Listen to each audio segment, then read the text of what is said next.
Événement sportif, le Tour de France est aussi un formidable moyen de communication. Les images sont retransmises dans 180 pays. Limoges sera ville-étape cette année avec une arrivée le 5 juillet et un départ le 6. C'est une opération qui coûte pour l'arrivée et le départ 225 000 € à la ville, dont on peut espérer qu'elle en retire 1,3 million à 1,5 million en retombées économiques pour l'ensemble de ces activités. Si les services municipaux sont mobilisés, ils sont accompagnés par l'agglomération et le département, notamment pour les routes. L'enjeu est tel que la ville de Limoges a préparé un kit de communication à destination des commerçants. Ce kit consiste en une dizaine de ballons, donc jaunes logotés à l'image du Tour à Limoges.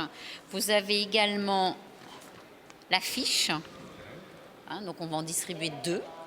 Et puis pour les restaurateurs, des sets de table, donc ils se sont inscrits afin d'avoir un nombre de sets pouvant couvrir la période du 4 juin au 5 juillet. Le Tour de France déplace chaque jour 4500 personnes. Autant vous dire qu'il y aura des contraintes de circulation dans toute la ville.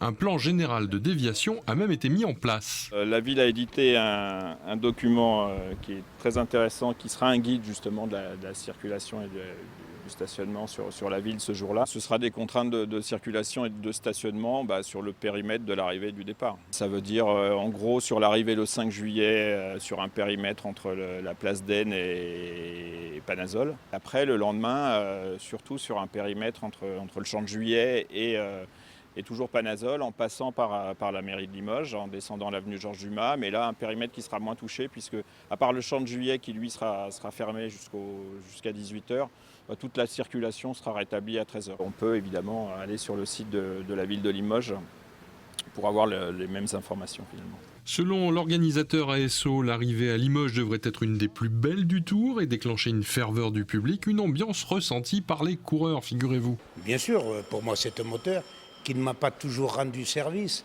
puisque sur la route, il n'y en avait que pour Poulidor. Alors je me mets à la place de mes adversaires. Ils disaient, surtout, il ne faut pas qu'il gagne, sinon nous, on n'existe pas. Raymond Poulidor a été mon champion quand j'étais jeune et je souhaitais qu'il gagne le Tour de France.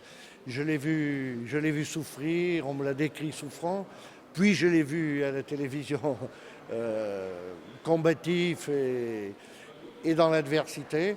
Et aujourd'hui, je suis heureux de pouvoir avoir négocié une arrivée et un départ du Tour de France, l'année de ses 80 ans, où vraiment on fait un jubilé pour lui. Et il reste au fil des ans un homme qui est adoré par le public français, par la population française, et parce qu'il le mérite bien. Il a cette qualité de chaleur humaine remarquable. Dans le cadre de ce jubilé, la ville de Limoges présente Poulidor Ier, un film de Patrick Jeudi. Il sera projeté le 29 juin et le 2 juillet à la BFM Centre-Ville.